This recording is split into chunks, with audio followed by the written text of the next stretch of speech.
지금은 미국의 공급망에 들어가는 게 맞다고 봅니다. 왜냐?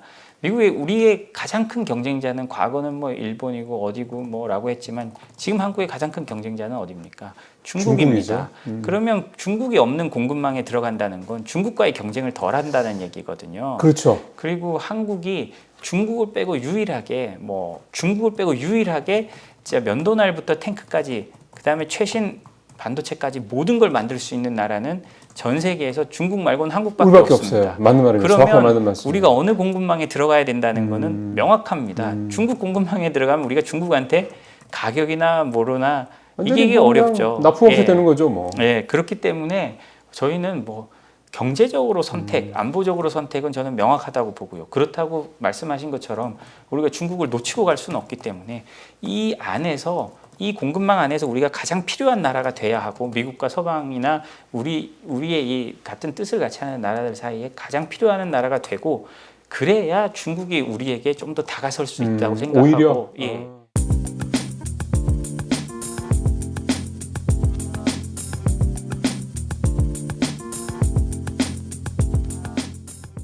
네, 투자공 시청자 여러분 안녕하십니까?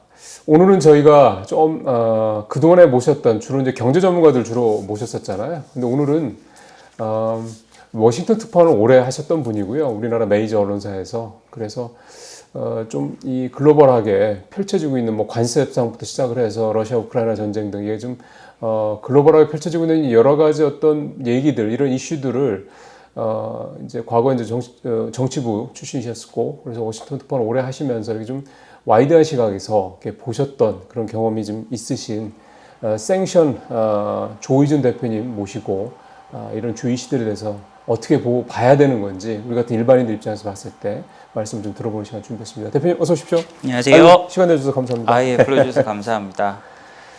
사실은 이제 관세 얘기를 먼저 하긴 해야 되는데 미중 간에 이제 관세 합의가 지난주에 돼서 뭐 전반적으로 시장에도 좀 긍정 영향을 미치고 하고 있는데요. 이게 뭐 단순히 이게 이제 뭐 145%가 했던 그 대중 관세를 뭐 30%까지 115% 내렸다 뭐 이 수치도 수치인데 분명히 이제 여기에 이런 큰 협상 같은 경우에 우리 같은 일반인들이 참 알 수 없는 그 백그라운드 스토리들이 있을 것 같아서요. 네. 대표님 좀 오랜 경험이라든가 이런 걸 보셨을 때 이런 이 미중 간의 이 관세 협상이 이렇게 뭐 최종 타결을 하기는 좀 그렇습니다. 이렇게 합의가 잘 되고 한 뭐를 양측에서 이렇게 우리가 알든 모르든 간에 밑단에서 어떤 일들이 오갔을까 어떻게 진행됐을까 이런 부분들을 좀 말씀을 좀 듣고 싶습니다. 어떻게 좀 보고 계세요? 저는요 근본적으로는 이거는 휴전이지 종전은 아니라고 생각 들거든요. 뭐 일단 뭐 90일간 유예한 그렇죠. 거에 불과하고요. 그 주변의 움직임을 살펴보면 저는 중국의 움직임을 더 잘 봐야 된다고 생각하는데 현 시점에서 중국이 그걸 타결할 때쯤 어떤 일을 했는지를 보면 아르헨티나하고 브라질하고 가서 곡물 협정 같은 걸 체결합니다. 장기전을 할 수 있도록 그 전까지는 보면 미국에서 중국이 어떤 곡물이나 에너지를 수입하면서 이거를 협상을 타결했었단 말이에요. 1기 때만 해도. 예. 그런 트럼프 1기 때만 해도. 그런데 이번에는요. 그렇지 않습니다. 미중 무역 협상을 90일 유예하고 추가 협상을 하기로 한 그 시점에 브라질하고 아르헨티나를 찾아가서 농산물 관련된 협정을 중국이 또 다 체결합니다. 이거는 1기 때와 같은 해법을 중국이 쓰지 않겠다라는 의지의 표현으로 저는 보이거든요. 그렇기 때문에 그런 식으로 중국이 뭐 미국의 물건을 바로 사주고 하고 뭐 이런 식으로 풀지 않겠다는 건데요. 이번에 그 발표할 때도 보면요.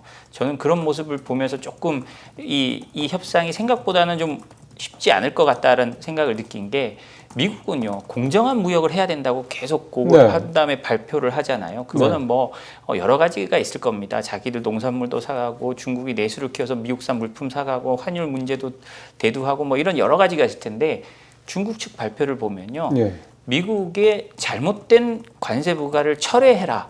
라는 게 중국 측 발표에 들어가 있습니다. 그러니까 이게 분위기가 뭐랄까 이게 얘기가 다르네요. 합의 다 해놓고 와서 약간 그렇죠. 그러니까 서로 이제 90일간 시간을 번 거지 서로의 근본적 이해관계가 걸리는 부분에 대해서는 아직까지 뭐 크게 진전이 없는 것 같거든요. 물론 그 사이에 서로의 속내는 있을 겁니다. 중국 입장에서도 이걸 파국으로 가느니 여기서 어느 정도 협상을 해가면서 우리도 시간을 벌고 왜냐하면 중국도 명분이 필요하잖아요. 우리도 그렇죠. 열심히 했다 CGP 입장에서 하고 봤을 때는, 명분이 깰 때 깨지더라도 명분을 가지고 해야 되는 거고, 미국도 트럼프 입장에서는 안 그래도 지금 당시만 해도 증시도 불안해지고 뭐 채권 금리도 치솟고 이런 맞아요. 상황에서 네. 뭔가 액션을 보여줘야 되고 하는 그 상황이 맞물려서 일단 90일간 휴전을 한 거지. 제 생각에 종전까지는 아주 멉니다. 이게 휴전도요, 디테일한 게 나오려면 얼마나 오래 걸리냐면, 뭐 우리나라 6.25 생각해 보면 알잖아요. 휴전 협정 하는데 2년 걸렸습니다. 그렇죠. 이거는 단순히 이제 서로 총뿌리를 겨누고 있지만 총을 쏘지 않는다는 것만 한 거지, 군대를 재배치하고 뭐 구체적인 디테일로 가다 보면 이게 어떻게 될지 아직은 알 수 없는 상황이라고 저는 생각을 합니다. 그러면 이렇게 얘기를 말씀을 하시니까 문득 약간 등골이 싸한 게, 언제든지 트럼프가 수틀리면 에이씨 안 해 뭐 이럴 수도 있다라고도 생각이 좀 그럼요. 드네요. 1기 때도 트럼프 대통령이 중국과 무역 협상을 하다가 한번 뒤엎었습니다. 그때 어떻게 했냐면 중국이 우리를 존중하지 않는다 그러니까요. 라고 하면서 뒤엎었거든요. 그런 것과 똑같이 이번에 하다가도 트럼프 대통령이 생각한 타임라인에 뭔가 잘 어울리지 않는다면 트럼프 대통령이 또 한번 뒤엎을 수도 있겠죠. 근데 그 시점이 언제냐를 생각해 보면 제 생각에는요, 주가 지수도 어느 정도 회복하고 네. 그리고 원자재 가격도 안정되고 채권 금리도 좀 내려간 데쯤이면 트럼프 대통령이 그걸 보고 있다가 다시 한번 뒤엎으려고 할 수 있겠죠. 근데 트럼프 대통령이 이렇게 뒤엎는 거의 효과가 저는 어느 정도 있다고 생각하는 게요. 그래요?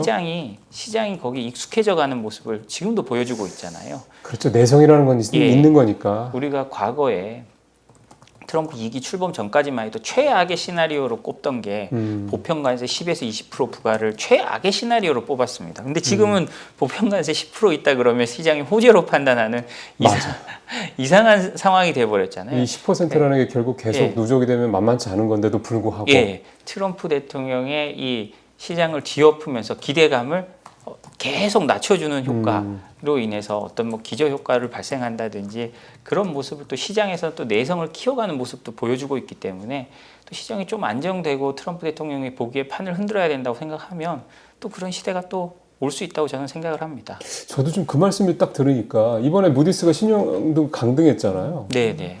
2011년도, 2023년도 두 번 있었고, 그러니까 S&P, 피치, 그다음 이번에 이제 무디스가 마지막으로 이제 미국의 최고 등급을 이제 한 단계 내린 거가 되는데 기축통화임에도 불구하고. 근데 시장에서 오히려 뭐 저희가 오늘 녹화하는 게 5월 20일인데 오늘 이제 그 신용도 강등하고 나서 지난 주말에 강등하고 나서 처음 열린 장이었는데 오히려 올랐단 말이에요. 그 시장에서 나오는 반응을 들어보면 우리 뭐 예상했던 일인데. 그러다 보니까 마치 지금 대표님 말씀하신 그 논리대로 시장은 계속 내성이 좀 쌓이는 거고, 이런 소위 말하는 어떤 악재에 대해서, 그게 또 아주 돌발 악재만 아니라면 예상된 악재는 일종의 악재가 아닐 수도 있다. 그러니까 지금 뭐 밀어올리는 힘이 그만큼 강하다고 봐야 될 것 같기도 하고요. 트럼프 대통령이 이거는 뭐 시장이 이제 밀어올리는 힘도 그만큼 강하지만요. 또 이거 하나 또 생각해 봐야 될 걸요.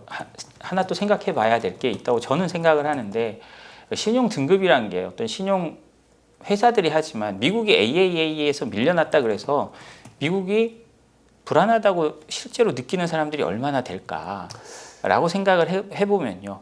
그렇죠. 미국 사실 AAA 등급을 갖고 있는 나라, 예를 들자면요, 독일도 있고 호주도 있고 뉴질랜드도 있고 제가 알기로는 유럽의 몇몇 강소국들이 AAA 무디스를 그대로 가지고 있는데요. 근데 냉정하게 생각해 보면요, 미국의 군대가 그들을 지켜주지 않으면 전혀 안전하지 않은 나라들이에요. 그리고 사실 군사적인 측면에서 봤을 때, 안보적인 측면에서 봤을 때 그런 나라고 미국의 도움 없이 그 나라들이 AAA를 유지할 수 있을까? 저는 그렇지 않거든요. 이게 미국에서도 항상 그 신용등급 논란이 나올 때마다 단순히 공화당만이 아니라 민주당의 의원들도 그런 식으로 말하고 금융계에서도 그렇게 말합니다. 이건 좀 말이 안 된다. 왜냐하면 저 나라들은 우리가 없으면 전혀 안전하지 않은 나라인데 왜 저 나라들이 AAA이고 우리가 AA냐? 이건 말이 안 된다. 라고 말을 하는데 저도 거기에 동의를 합니다. 그렇기 때문에 뭐 우리가 또 그 신용등급 하락이라는 건 어느 정도 예측된 거기도 하고, 그 예측이 우리의 상식과 좀, 물론 뭐 부채란 측면에서는 상식에 부합하지만 그 신용등기라는 게 그것만으로 연결되는 건 아니잖아요. 그러니까요.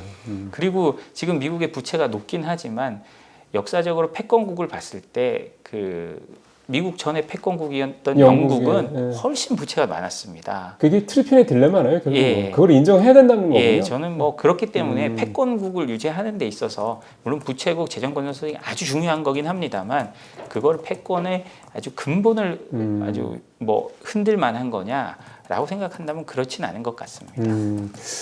이게 그러니까요. 제가 사실 대표님 모신 이유도 이런 거예요. 그러니까 이게 시장을 주로 보는 사람들, 뭐 이코노미스트가 됐든 애널리스트가 됐든 뭐 그러니까 또 저희처럼 뭐 20년 이상 이렇게 경제와 관련된 컨텐츠를 방송을 하고 영상을 만들고 했던 사람 입장에서 보는 것과 이렇게 소위 말해서 이 경제 쪽 이렇게 계속 경도대에서 보지 않고 정치라든가 해가 좀 더 이렇게 포괄적으로 이렇게 현상을 바라보는 사람, 이 시각이 이렇게 다른 겁니다. 우리는 신용등급이 강조됐으니까 미국 시장이 그냥 뭐 박살이 나고 그냥 뭐 글로벌 시장하고 우리 시장 환율 급등하고 금리 막 뛰고 이렇게 생각을 사실 했단 말이에요. 2011년도에는 실제로 그랬고요. 근데 이번에는 그렇죠.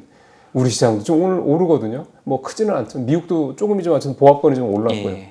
이 말씀을 들으니까 제가 생각했던 근본적인 문제. 아니 도대체 미국이 뭔데 이렇게 강등까지 되고 했는데도 그렇게 재정 적자가 그렇게 많은데도 갈까 했는데 이게 그냥 미국이 아니긴 하군요. 그럼요. 그 AAA란 국가들이 미국 없이는 AAA가 아니라는 그냥 딜레마가 있습니다. 그렇기 때문에. 네. 이게 참 이런 시각에 좀 다른 차원의 시각이 참 필요한 것 같습니다. 중국 얘기를 좀 했는데 사실은 이게 옥상옥이라고 그래야 되나요? 산 넘어 산이라고 그래야 되나요? 지금 유럽연합이랑 일본하고 협상이 우리가 지금 미국이랑 계속 협상하고 있는 것처럼 진행이 되고 있는 것으로 알고 있는데 별로 나오는 기사도 없고요. 가끔 나오는 거 보면 유럽도 그렇고 일본도 그렇고 저는 특히 뭐 유럽이야 강경 대응이 사실은 예고됐던 거긴 했는데 일본이 요즘에 나오는 모습을 보면 아베 정부 때는 정말 무슨 뭐 약간 좀 불쾌할 수 있는 그런 표현까지 들었는데 지금 보면은 우리 그냥 그러니까 트럼프 대통령이 원하는 대로 다 우리 할 수 없어. 우리는 우리 국익이 더 중요해. 뭐 이런 식의 어떤 모습들이 나타나서 좀 의외다는 생각이 좀 들거든요. 일본의 의견은 소위 말하는 좀 뭐 미국 입장에서 때는 뻣뻣한 태도, 그 다음에 어떤 이런 모습. 대표님 보시기에는 어떻게 좀 읽혀지십니까? 그러니까요. 이게 저는 이게 트럼프 대통령이 계산을 좀 잘못했다고 생각합니다. 아베 총리 시절에 일본을 생각한 것 같은데요. 그때는 아베 총리가 지지율도 높았고요. 맞아요. 그리고 그 국내적으로 미국의 압박을 버틸 수 있는 지지율도 있었고, 물론 지금보다도 상황이 훨씬 좋았습니다. 지금 일본은 물가가 올라서 국민들이 어마어마하게 고통을 겪고 있고, 이시바 총리 그 지지율도 아주 낮은 30%대로 낮은 상황이거든요. 그런데요, 일본 그렇기 때문에 이시바 총리가 아무리 미국이 밀어붙인다고 해도 그걸 그대로 받을 수가 없습니다. 심지어 올 7월에는 참의원 선거가, 그러니까 참의원이 일본의 상원 같은 건데요. 그 선거가 있습니다. 그래서 그 전에 만약에 안 그래도 이 고통받는 물가 때문에 고통받는 일본 서민들이 있는 상황에서 여기서 그리고 실질 소득은 지금 일본 계속 감소하고 있거든요. 당연하죠. 물가 계속 올라가니까 이분들은 평생 처음 이제 보통 한 40대까지만 해도 처음으로 30만 년 만에 처음으로 인플레이션이란 걸 경험해보고 실질 소득까지 줄어드는 이 고통스러운 상황에 있는데 여기서 총리가 미국에서 이런 걸 요구하니 우리가 받아줘야 됩니다라고 하는 건 정치적 자살이죠.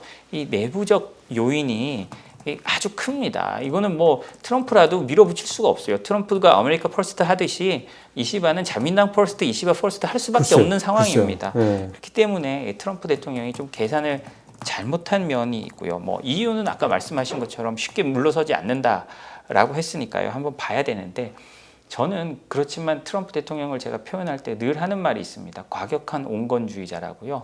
완전 역설인데요? 말은 과격하게 하지만 결국 협정을 맺을 때는 온건하게 하는 경우가 많습니다. 그러니까 예를 들면 이번에 영국하고 한 것도 봐도 상호관세 원래 10% 그래서 그 베이스라인만 하고 영국과는 거의 그대로 타결을 하고 철강하고 이런 거 쿼터를 주고 그다음에 심지어 자동차도 10만 대까지는 그냥 10% 그대로 하는 식으로 다 타결을 했잖아요. 그래서 이제 서로 윈윈했다고 서로 이제 광을 파는 겁니다. 그리고 제일 중요한 건 저는 우크라이나와의 광물 협정이라고 봅니다. 우크라이나 광물 협정 어떻게 했는지 한번 보세요. 처음에는 뭐 식민지냐 8천억 달러 이 광물 우리가 만든 펀드에 쌓이기 전까지는 우크라이나 못 쓴다 이런 수많은 말도 안 되는 언론 플레이들이 있은 다음에 결국은 보면 그 숫자가 없어요. 서로 이제 광물을 공동 개발하고 거기에서 나오는 걸 이제 합리적으로 가져갈 수 있도록 서로 승리를 선언할 수 있을 수준에서 했고 트럼프 대통령은 명분을 얻고 우크라이나도 우크라이나도 미국을 개입시킬 수 있는 명분을 얻고 이런 식으로 어느 정도 합리적인 선에서 찾았거든요. 그렇기 때문에 저는 이 문제도 어느 정도 합리적인 선에서 트럼프가 찾아갈 거라고 생각합니다. 그러면 그렇게 하기 위해서는 일본도 정치적 부담을 좀 덜어야 하고 그럼요. 그리고 유럽도 정치적 부담을 좀 덜어야 하는데요. 그거를 이제 어떻게 찾아가느냐 하는 게 이제 서로의 묘수가 되겠죠. 참 그게 와닿는 말씀입니다. 왜냐하면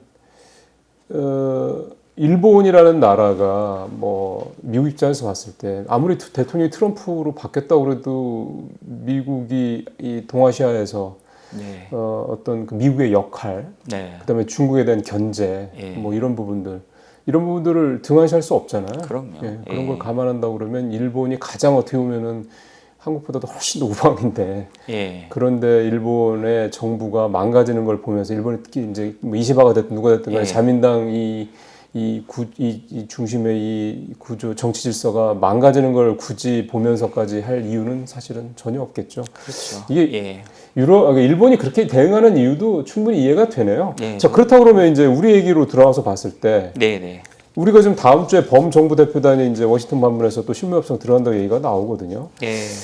근데 지금 우리는 다른 나라랑 좀 상황이 다른 게 정권이 좀 바뀔 게 거의 기정사실화된 상황이고 그 정권도 뭐 같은 성향의 정부가 아니라 완전히 반대 성향의 정부가 좀 이제 들어서는 상황인데 뭐 아무리 좀 현재 좀 가장 유력한 후보가 뭐 중도 뭐 확장 정책을 편다고 하더라도 결국은 뭐 기본 성향이 진보 정권이기 때문에 결권이 될 거기 때문에 그런데 지금 이제 일각에서 나오는 얘기는 저도 조금 이해한 면이 있고 이게 7월 8일이라는 그 관세 이거 상호관세 이후에 그 시한이 있다고는 하는데 그럼에도 불구하고 그러니까 대통령이 탄핵된 이 현 정부가 이렇게 실무 협상을 계속해서 하는 게 과연 적절한 건가라는 생각이 좀 들어서요. 이런 부분들은 어떻게 좀 해석을 해야 됩니까? 저는요, 뭐 여기서 결론이 날 가능성은 거의 없다고. 그렇죠. 그건 당연히 저도 뭐 그렇습니다. 없고요. 이 실무 협상을 해주는 건 미국의 면을 세워주는 면도 있다고 생각을 합니다. 트럼프 대통령 입장에서나 뭐 미국의 입장에서는 뭔가 계속 이어지고 있는 영국 이외의 다른 나라들과 하고 있다라는 걸 계속 보여줘야 되잖아요. 그리고 뭐 이렇게 만나면서 미국의 속내를 계속 파악하는 건 정권에 따라 상관없이 정부에서 해야 될 일이기도 하니까요. 그렇죠. 사실은 뭐 대통령이 바뀐다고 해서 공무원들이 다 바뀌는 게 아니니까. 그 정부에서는 해야 할 일을 하고 있다고 생각을 합니다. 그렇지만 뭐 우리 입장에서는 오히려 지금 상황이 단순히 이 협상만 보면 그렇게 나쁜 상황은 저는 계속 아니라고 주장을 하고 있거든요. 왜냐하면 다른 나라가 어떻게 하는지 시간을 끌면서 볼 수가 있기 때문에 오히려 대선이라는 게 있어서 미국도 한국은 진짜 대선이 있구나. 그러니까 얘들은 일본이나 유럽처럼 너무 푸시해서는 안 되고 이렇게 생각해 주는 게 있으니 그러니까 뭐 김현종 전 통상교섭 본부장 같은 분이 뭐 이재명 대표의 뭐 후보의 뭐 특사 같이 이제 미국을 방문해서 좀 시간을 급하게 할 수는 없다라고 뭐 말을 하고 왔다고 하니까요. 그런 것처럼 우리는 좀 시간을 벌고 저는 오히려 지금 이 시간 우리에게 가장 중요한 나라는 오히려 일본이라고 생각합니다. 우리한테요? 왜냐하면 미국과의 우리 협상도 중요하지만 우리는 일본이 어떻게 협상을 하고 있는지를 컨닝하는 게 가장 중요합니다. 일종의 반면교사 역할을 일본에서 찾는다? 일본이 자동차 관세를 어느 정도 면제받거나 일본의 힘으로 그걸 유예받거나 한다면 우리도 따라 할 수 있고요.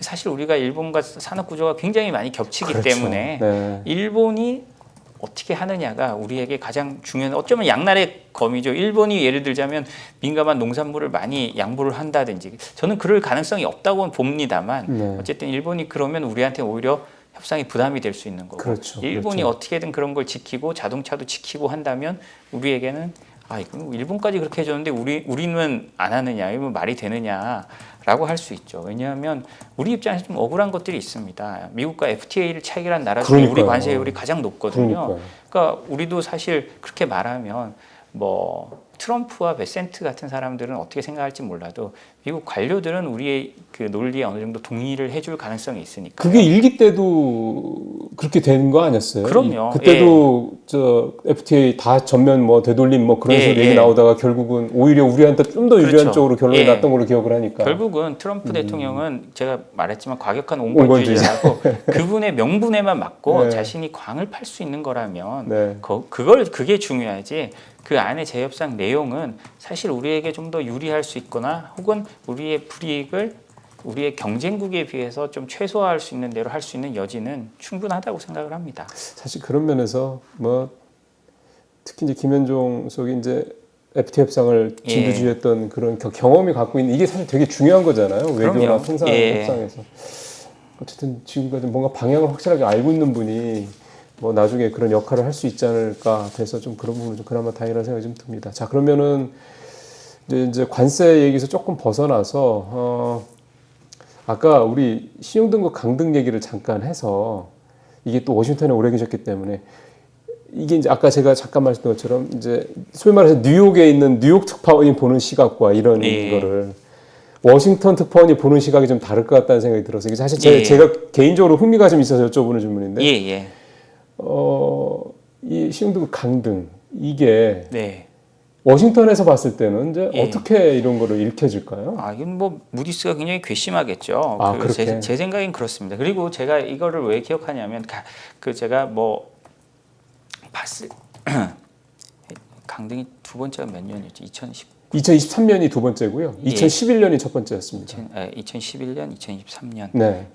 그때 제가 보면 저기 신용 등급에 대한 질문이 나올 때마다 미국 관리들이나 어떤 그리고 미국의 유명한 투자은행이나 이런데 제가 인터뷰를 본 적도 있거든요. 그때마다 하는 얘기가 그겁니다. 업소드란 표현을 많이 써요. 말이 안 된다. 불합리하다.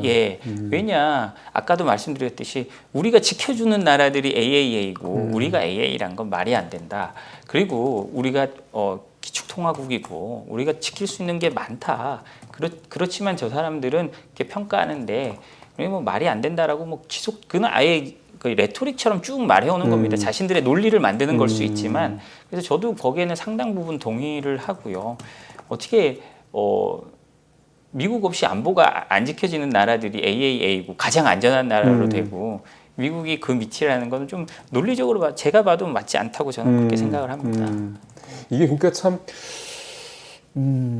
이게 참 무시할 수가 없는 거예요. 트럼프 대통령이 이제 뭐 소위 말하는 이제 뭐 각자 도생해라, 뭐 소위 말하는 이제 뭐 자국 우선주의, 그다음에 뭐 고립주의 등등 이런 얘기를 하면서 이제 니들 방해는 니들이 알아서 지켜. 그게 계속 얘기를 이게 진짜 아까 말씀하신 대로 과격한 온건주의자적인 그 이제 트럼프 대통령의 그 성향을 봤을 때 그렇게 얘기하면 결국 이제 뭔가 얻으려고 하는 거잖아요. 그렇죠. 그러니까 만약 예를 들어서 이제 나토 보고 나토에서 탈퇴해서 미국이 그 얘기는 옛날부터 많이 했던 얘기입니다만 그렇다 해서 미국이 절대 나토를 탈퇴할 리도 없고 탈퇴할 수도 없는 거고. 그러면서 하여간 방위비도 조금 더 하고 국방비 늘리게 하고 그러니까 이런 식으로 뭔가 협상을 하기 위한 방편으로 그런 얘기를 한다라는 거잖아요. 그러니까. 트럼프 대통령이 그렇게 해서 실제로 나토 군비는 엄청나게 확장됐고요. 지금 뭐 나토의 군비를 2% GDP 대비 2%로 맞추기로 했지만 우크라이나 전까지는 1.5%도 안 됐어요. 그래서 그런 나라들이 트럼프 대통령이 압박해가지고 뭐 100조, 200조씩 그때 1기 때 그렇게 군비를 늘렸거든요. 그런데 지금 보십시오. 우크라이나 전쟁 나고 자기 발등에 불이 떨어졌는데도 스페인 같은 나라는 아직도 뭐 최근입니다만 작년까지 1%대였어요. 그 전선에서 멀리 떨어져 있다고. 그렇기 때문에 조금 그 나라들은 좀 정신을 차릴 필요도 있었던 겁니다. 그러고 거의 오랜 70년 이상의 평화에 그냥 찌들어 있었던 거죠. 그러니까 러시아산 제가 뭐 딴 데서도 뭐 이렇게 말씀하셨다면 그 유럽의 번영은 체리 피킹하는 번영이었어요. 안보는 미국에 맡기고요. 러시아의 에너지를 맡기고 경제적 이익은 중국에서 취하려 했던 그런 유럽의 번영, EU의 체리 피킹식 번영이 이제 한계에 도달한 겁니다. 미국은 더 이상 안보에 안 해주는 거고요. 우크라이나 전쟁 나면서 러시아의 뒤에 EU의 가장 큰 위협이 되는 러시아의 뒷배경에 중국이 있다는 걸 알게 된 겁니다. 그럼 거기에 대한 비용을 지불해야죠. 지불해야 되는 과정이 이제 본격적으로 시도되고 있고 그걸 70년 동안 지불하지 않았던 예전에는 평화 배당이라고 불렀던 것이 이제는 알고 보니 안보 부채였다는 걸 깨달은 겁니다.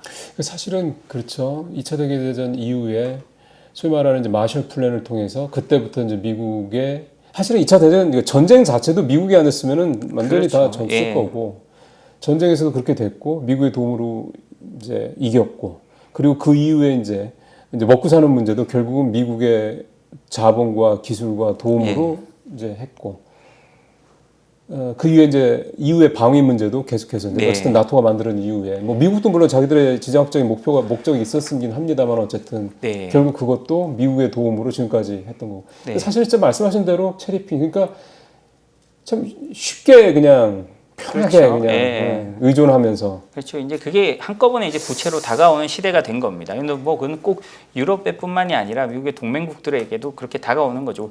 우리 입장에서 좀 아쉽고 억울할 수도 있습니다. 우리도 좀 더 이런 걸 누리다가 받았어야 되는데 한국 입장에서는 한국은 70년간 전쟁만 준비한 나라인데 네. 그래서 우리 입장에서 좀 억울할 수 있지만 그렇기 때문에 우리가 또 지금 뭐 방산이나 이런 산업으로 네. 오히려 또 기회를 얻고 있는 거니까요.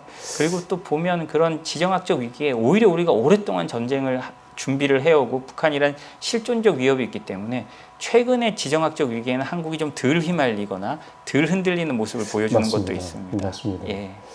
그런 차원에서 지금 사실은 우크라이나 전쟁 얘기도 대표님이 계속 언급을 하시기 때문에 이 얘기를 조금 더 해봐야 될 것 같은데 왜냐면 어제였나요? 이제 트럼프하고 푸틴하고 전화회담 뭐 2시간을 했네. 뭐 트럼프는 끝나고 난 다음에 자기 SNS에다가 이제 끝났어 종전이야 뭐 이런 식으로 얘기했는데 푸틴은 또 딴 얘기하고 있고 그러다 보니까 사실은 뭐 트럼프 대통령이 뭐 대선 공약으로 대선 때 얘기했던 것처럼 내가 전화 한 통하면은 푸틴이랑 얘기하면은 종전이야 이렇게 쉽게 될 수가 없죠 당연히.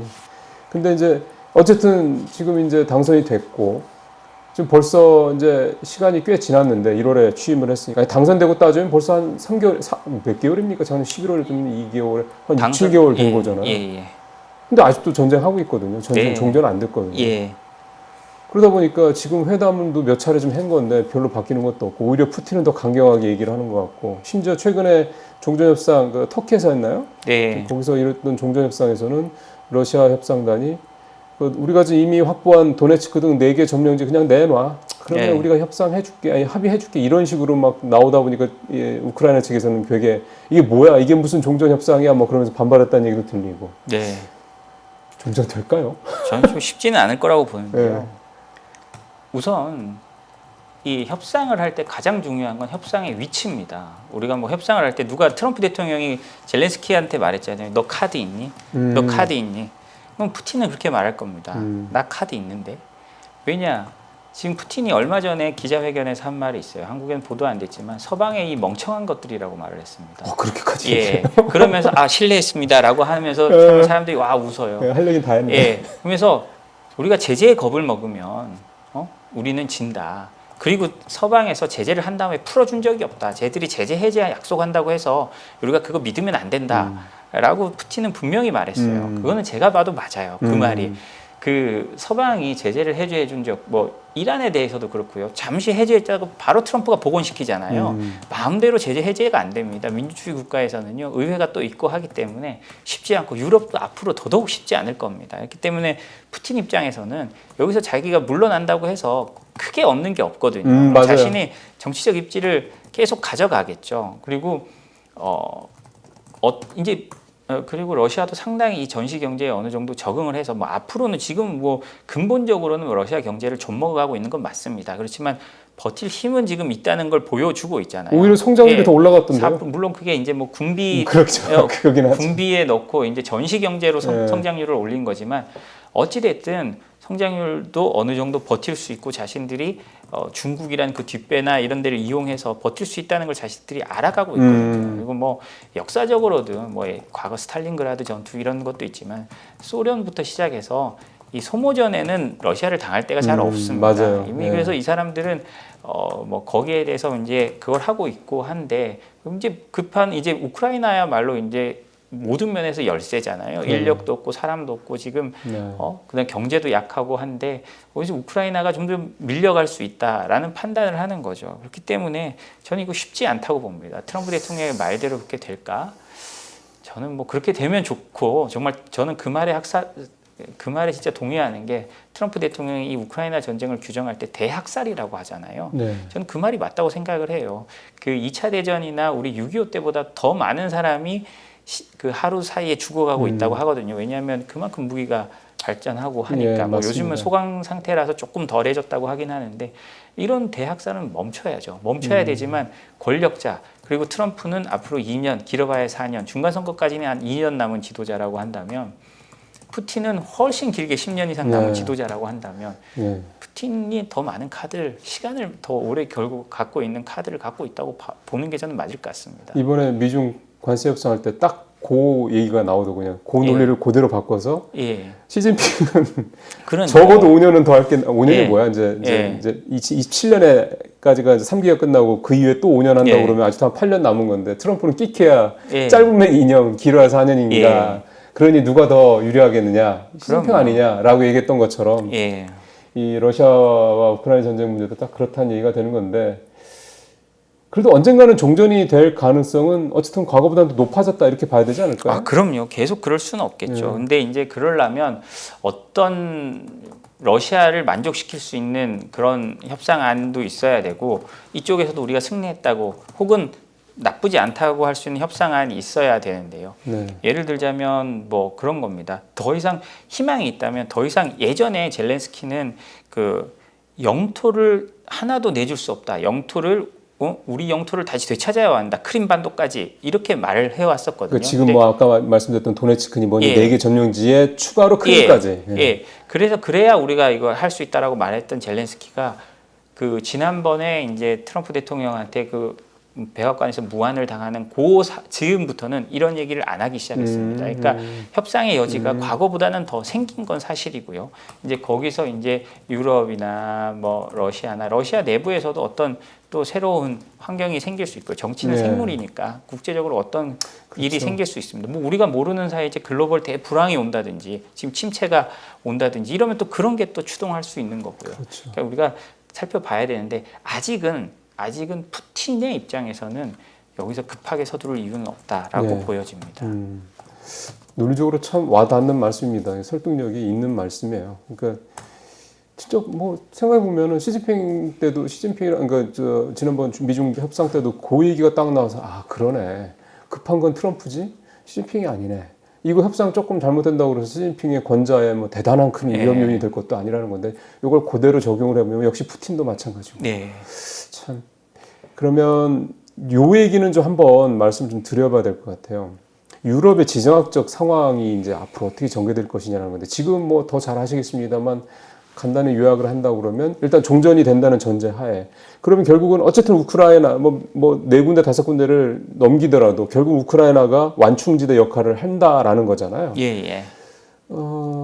그리고 좀 전에 말씀하셨던 것처럼 결국 유럽은 트럼프의 압박이 됐든 자체적인 위협이 됐든 간에 지금 안보적인 차원에서 국방비 예산을 대폭 늘린다라는 거 하나, 그다음에 이제 러시아에 대한 에너지 의존도를 이제 대폭 거의 좀 러시아 LNG를 아예 안 쓰겠다고 나서는 판이니까. 그럼 에너지에 대한 러시아 의존도를 대폭 낮추겠다. 이런 것들이 결국 이제 유럽이 앞으로 이제 변화할 중요한 이제 포인트가 될 것 같은데. 결국 이게 이제 자체적으로 해야 된다는 얘기잖아요.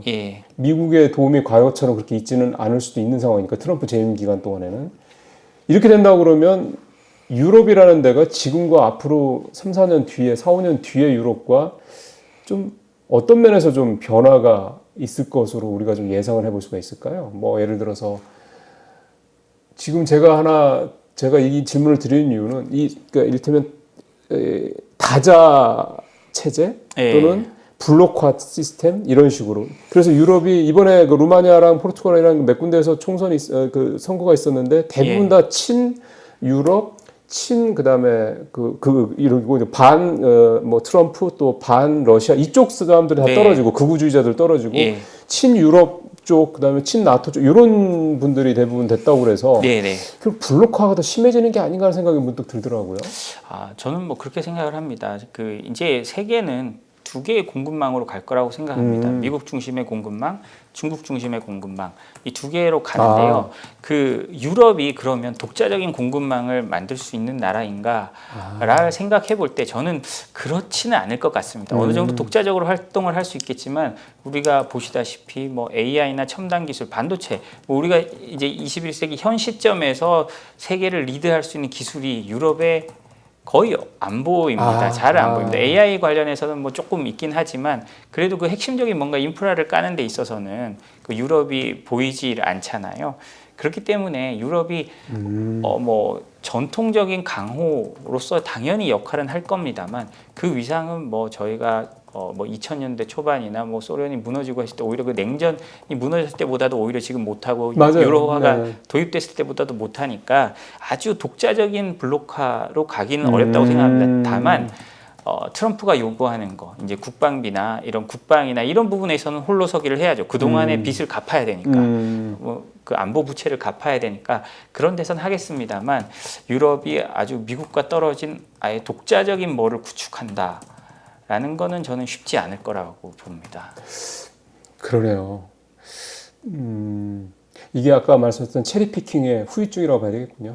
예, 저는 그럴 거라고 봅니다. 왜냐하면 우리는 그 사드 사태 때문에 조금 일찍 중국으로부터 좀 떨어져서 맞아요. 백신을 맞았잖아요. 2019년도에 예. 그 지소미아 사태 때문에 예. 소부장 쪽, 반도체 소부장 예. 쪽에서 일본에서 어느 정도 하여간 예. 뭔가 모티베이션이 생겼고. 예.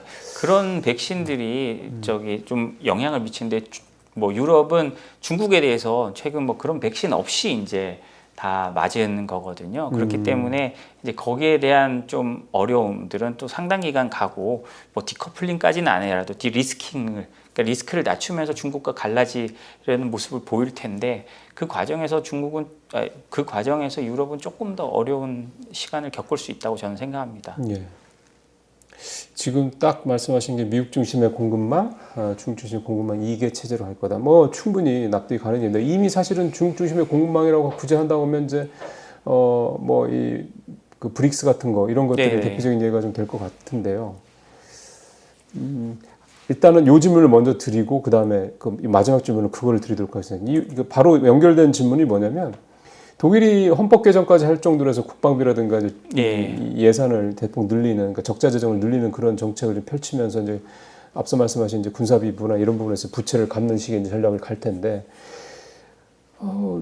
한동안 우리 방산주들이 그것 때문에 되게 막 주가가 급등하고 그랬었거든요. 예. 우리한테 굉장히 큰 수혜가 올 것이다. 우리가 갖고 있는 뭐 납기일도 잘 지키고 가격도 좋고 그러면 성능도 굉장히 좋고 등등등 이런 장점 때문에. 근데 그 이후에 유럽에서 내놓은 거는 되게 이제 까다로운 조건들을 막 제시를 해서 예. 외국에 있는 방산업체들이 유럽에 있는 어떤 그 무기를 이렇게 공급하는데 되게 어렵게 이렇게 만들어 놓긴 했는데 제가 최근에 프랑스 관련된 얘기를 하나 들은 거는 프랑스가 자체적인 어떤 그런 방공 어떤 보호를 하기 위한 그런 미사일 시스템이 되게 미흡하다는 그 자체 국방위원회인가요? 거기 보고서가 나와서 좀 프랑스 내부가 상당히 논란스러운 혼란이다. 그러면 프랑스는 이를테면 우리처럼 무슨 사드라든가 뭐 또는 그 패트리어트라든가 아니면 이제 우리 내부적으로 LSM인가 약간 뭐 그런 식으로 자체적인 방위만 우리는 갖고 있는데 얘네들은 그런 게 없다. 천무도 있고 천궁도 있고 우리는 한 상황이니까. 그럼 얘네들이 그거를 유럽에 그거 만들 수 있는 데가 없는 것 같은데 그럼 우리 쪽에서 살 수 있는 게 아닐까. 미국은 별로 안 좋아하니까. 예. 뭐 그런 생각도 해봤는데 결국은 이런 식의 유럽의 어떤 이제 자체 방위 강화 이런 정책들이 결국은 시간이 좀 타이트하게 필요한 일들이다 보니 우리한테 결국은 수혜가 오는 게 아니라는 생각이 좀 들어서요. 저도 그렇게 생각합니다. 뭐 폴란드 같은 데서 우리 무기 사간 게 예. 뭐 눈으로 보고 있을 거니까요. 그러니까요. 보고 있으면서도 어느 정도 이제 급한 나라들은 당연히 사갈 겁니다. 왜냐하면 러시아의 위협이란 거는 지금 실존적으로 다가오는 거잖아요. 그러니까요. 발트 3국이나 뭐 핀란드나 이런 나라에는 제가 들어보니까 뭐 거기 이제 국방 뭐 하는데 갔다 온 회의차 갔다 온 분들 얘기를 들어보면 거기에 이제 최전선에 있는 군인들은 지금 군복을 벗지 않고 잘 때도 군복 신고 자고 한대요. 그러면서 걔들 언제든 전쟁할 수 있다는 생각으로 예 하고 있다고 하거든요. 굉장히 텐션이 올라가 있는 상태네요. 그리고 실제로 그 손세정제도 이제 전군에 지급이 됐다고 합니다. 이게 되게 중요한 왜요? 건데요. 손세정제가 지급됐다는 거는 네.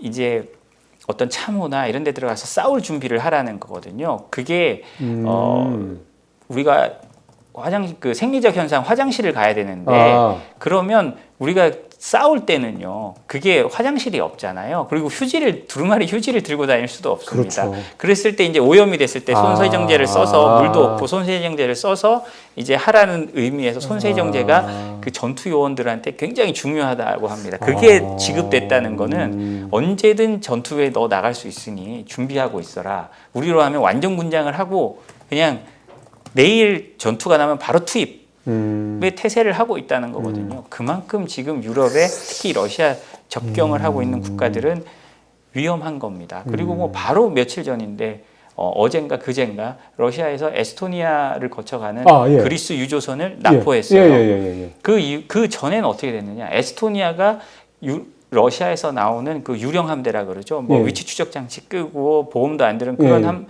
함선들을 또 납포하기도 했어요. 우리가 모르는 사이에 그 지역에 그 긴장은 우리 상상 이상인 겁니다. 우리가 매번 이제 북한과 부딪히고 하면서도 한국 사람들은 뭐 안보 불감증이라고 말을 하는데요. 지금 거기는 오히려 안보 민감증이 어마어마하게 있는 겁니다. 그리고 실제로 거의 이제 저강도의 전쟁이 그 주변국들과 일어나고 있는 거고요. 심심하면 뭐 발트해에 있는 해저 케이블 끊기고 하잖아요. 그렇기 때문에 그거를 끊긴 배를 잡고 나면 뭐 중국 배였다. 타고 있는 사람 러시아 사람들이 있고 이런 식이기 때문에 이게 총성만 안 울릴 뿐이지 이 저강도의 그 어떤 심리전 그다음에 이런 것들은 계속 그 주변 지역에 일어나고 있습니다. 그렇기 때문에 거기서도 정말 급한 상황이 됐다라고 좀 더 텐션이 올라가는 상황이 된다라고 생각을 한다면 한국 무기 충분히 살 수 있죠. 뭐 그 더 이상 뭐 그쪽에서 기다릴 시간이 많지 않다고 판단할 가능성도 높습니다. 왜냐하면 저도 그 말씀을 드린 게 예를 들어서 이제 뭐 같은 건 아니긴 한데 원전 같은 경우 프랑스가 이제 지난번에 우리 체코 쿠바니 원전 그거 발목 잡아가지고 좀 계속 계약 못 하고 있는 상황이잖아요. 근데 걔네들 지네 나라에 짓는 원전도 지금 보통 10년에 짓는데 14년인가 15년 된다지 못 짓고 있고 그 사이에 원전 건설비만 2배가 넘게 늘어났다 이런 얘기 나오거든요. 그런 애들이 무슨 뭐 이를테면 우리 뭐 탱크 100대 만들어줘 그랬을 때 탱크를 그게 뭐 몇 년 안에 100대 만들 수 있냐는 거죠. 결국은 필요한 게 탱크 100대다, 뭐 자주포 50대다 그러면 그거를 1년 안에 공급할 수 있는 나라는 전 세계에서 대한민국밖에 없다 보니 그러니까 지금은 그렇게 뻗대면서 좀 뻣뻣하게 너네 우리 들으려면은 뭐 35%밖에 안 되고 뭐 어쩌고 하지만 결국 지들이 급하면 말씀하신 대로 긴장감이 더 올라가면 그 규제들을 제한들을 풀어줄 가능성이 있다. 그러니까 뭐 그러게요. 우크라이나 전쟁이 뭐 이거는 휴전, 종전의 문제가 아니더라도 러시아와 접경 지역에 있는 국가들은 생존의 위협을 지금 계속 느끼고 있기 때문에 러시아가 실제로 침략할 수 있다는 걸 보여준 거잖아요. 그렇기 때문에 쉽지가 않을 겁니다. 그러면 자신들도 이제 독자적인 방위 체계를 마련해야 되고요. 지금 사실은 저도 그렇게까지 생각 안 하고 여쭤본 거였거든요. 근데 대표님 말씀 들어보니까 제가 왠지 긴장이 되고 텐션이 올라가는 느낌이 드니 유럽 사람들은 오죽하겠냐. 그렇죠. 유럽 사람들은 바로 이제 러시아 국경을 좀 많이 접하고 있는 것도 아니고요. 실제로 대부분 러시아로부터의 침략의 경험을 갖고 있기 때문에 뭐 더 걱정을 할 수밖에 없죠. 참. 오늘 마지막 질문 요거 드리려고 합니다. 아까 이제 앞으로 세상은 미국 중심의 공급망과 중국 중심의 공급망 2개 체제로 나눠서 갈 거다.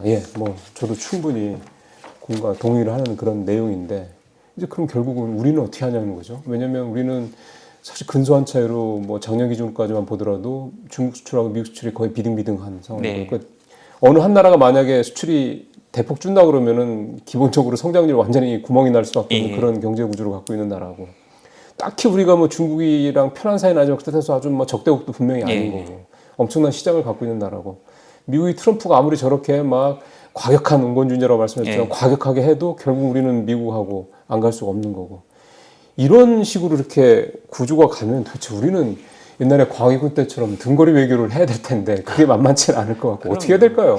저는요 기본적으로 등거리 외교를 하기는 쉽지 않다고 봅니다. 왜냐하면 제가 계속 주장하는 바는 이겁니다.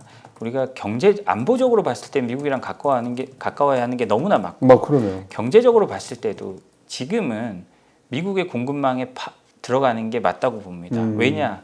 미국의 우리의 가장 큰 경쟁자는 과거는 뭐 일본이고 어디고 뭐라고 했지만 지금 한국의 가장 큰 경쟁자는 어디입니까? 중국입니다.